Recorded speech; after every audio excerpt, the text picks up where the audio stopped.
Good Morning Business. Business Plan. Business plan. J'ai du mal avec le micro, ça y est, on l'a. François Roudier, porte-parole de la plateforme automobile. Bonjour. Bonjour, bonne année. C'est bonne année, tous mes voeux, ainsi qu'à tous ceux qui nous écoutent et nous regardent sur BFM Business et RMC Découverte à nouveau depuis ce matin. N'hésitez pas à aller nous voir en chair et en os. François, le bilan de l'industrie automobile 2023, les perspectives 2024, parce que on finit sur une bonne année, hein, le redémarrage du secteur, la fin des problèmes de pénurie, de composants et du coup des ventes en nette hausse en 2023 par rapport à 2022. Hein. Oui, on était même un petit peu surpris et on a vu en fait quelque chose de très positif, c'est qu'on a réussi à livrer les voitures que les clients avaient commandées. Hein, les immatriculations sont les voitures qui ont été commandées. Et on commence vraiment maintenant à voir la fin du terrible problème des composants électroniques qui n'étaient pas là, les puces qui manquaient. Et on voit que tout ça se résorbe. On voit aussi que les livraisons, on avait pas mal de problèmes de livraison depuis la guerre en Ukraine, plus de chauffeurs d'Europe de l'Est. Là, on voit que ça a tourné. Pour tous ceux qui ont roulé les week-ends sur les autoroutes, vous voyez plein de camions qui ont des dérogations, qui ont livré. Donc là, on arrive à la fin de tout ça et ça fait un mois de décembre très bon. Qui est au niveau de 2020. Hein. 2020, c'est la sortie du Covid et dont on était assez haut. Et donc, ça nous fait une année qui reste quand même au-dessous de 2020. Plus 16%, c'est ça ? Oui, voilà, on est à 17% et on se retrouve au niveau de 2020. Ce qui était très bien parce que c'était la sortie du Covid. Alors, il y a quand même un fait marquant. Quand on additionne électrique, un peu moins de 20% du marché, plus hybride, un peu plus de 30%, ça y est, c'est un fait historique. On a plus de voitures électrifiées en 2023 que de voitures thermiques. Oui, c'est impressionnant. Hein. On a beaucoup plus de voitures, même nouvelle énergie. Si vous rajoutez le GPL dedans, on est à 50,4,7%.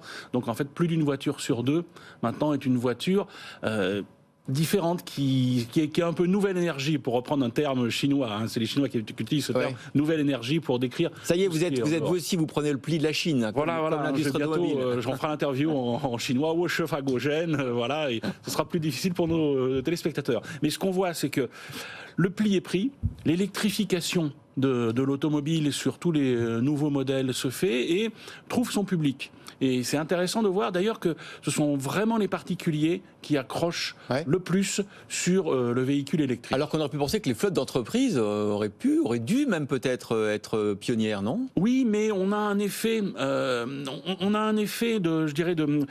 plaisir, de fan, de volonté, de statut social dans la voiture électrique. On le voit sur les hauts modèles. Hein. Une Tesla est achetée aussi parce qu'on a un statut social, on a les moyens de se la payer, il y a un look sport et puis je défends la planète. Donc ça c'est quelque chose qu'on ne retrouve pas dans un achat beaucoup plus rationnel d'entreprise. Alors François Roudier, on se rassure un peu en regardant dans le rétroviseur, si je puis dire, mais sur 2024, il y a quand même des motifs d'inquiétude. D'abord parce que les conditions de la prime, le bonus écologique changent. On va passer de 5 000 à 4 000 euros pour 40% des ménages les plus riches, sont ceux qui achètent des voitures électriques en majorité. Alors certes, il y a des nouveaux modèles. Il y a la fameuse Renault 5 qui va arriver sur le marché. Oui, il y a C3. La C3. Sauf que quand même, la conjoncture est dégradée et notamment la clientèle d'entreprise, le BTP, qui achète beaucoup de voitures et d'utilitaires, eux, ils sont en crise. Oui, sur le marché des professionnels, effectivement, on a quand même des soucis. Hein, les taux, l'inflation des matériaux fait que... L'arrêt des constructions de logements. L'arrêt des constructions de logements neufs fait que nous avons un problème avec des clients qui étaient très fidèles et qui, d'ailleurs, étaient très bons pour le renouvellement du parc automobile français, parce que c'est les véhicules qui étaient achetés par ces grands du bâtiment revenaient au bout de 2 ans, 3 ans dans le parc des particuliers. Là, on va avoir sûrement un problème. Les particuliers restent assez confiants, même si lorsqu'on regarde les mois d'octobre et de novembre, les commandes ont chuté de 30% par rapport à 2022. Donc ça augure pas très bien des immatriculations des prochains mois. Voilà, on va voir quelles ont été les commandes sur le mois de décembre, dans les jours qui viennent. Ce sera peut-être un petit peu meilleur, mais n'oubliez pas que c'est pour un effet un peu de rattrapage, pour bénéficier de la prime. Voilà, le bonus. Jusqu'au 15 mars, on doit commander son véhicule avant. Bon, on a jusqu'au 15 mars quand même. Hein. Voilà. Donc on peut encore en profiter. Je crois que c'est fini. C'était lorsque on commandait et la livraison se fait au 15 mars. Ah oui, donc c'est fini. Attention, c'est la livraison. 15 mars. Wilfried Galland, c'est trop tard pour la voiture. C'est trop tard pour la voiture. François, quand même, on ne sait pas si on doit être optimiste ou pessimiste. Optimiste parce que quand même, c'est formidable le renouveau de l'industrie automobile. On a des grands patrons français chez Renault, Carlos Tavares, chez Stellantis. Stellantis, pardon, chez Renault Go, là, ça va pas du tout, Luca De Meo, et chez Stellantis, Tavares. C'est des grands capitaines d'industrie, ils sont en train de renouveler la gamme. Il y a de matière à être optimiste sur l'industrie automobile française notamment. Mais en même temps, quel pari? Alors c'est un énorme pari, puisqu'on change complètement de système. D'ailleurs, on voit que les emplois perdus ne se retrouvent pas forcément dans les nouveaux emplois. Vous n'allez pas reconvertir un type qui fait de la fonderie de métal en informaticien. Bon, c'est compliqué, il y a un travail énorme.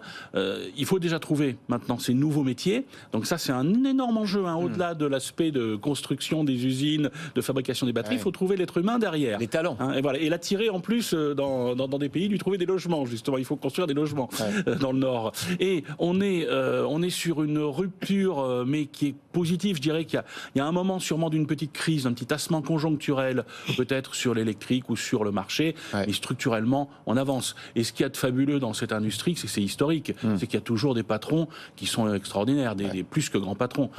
Sergio Marchionne, Lee Iacocca, Tavares. C'est extraordinaire de voir comment des hommes savent faire tourner cette entreprise. Et transformer leur industrie. Et transformer l'industrie.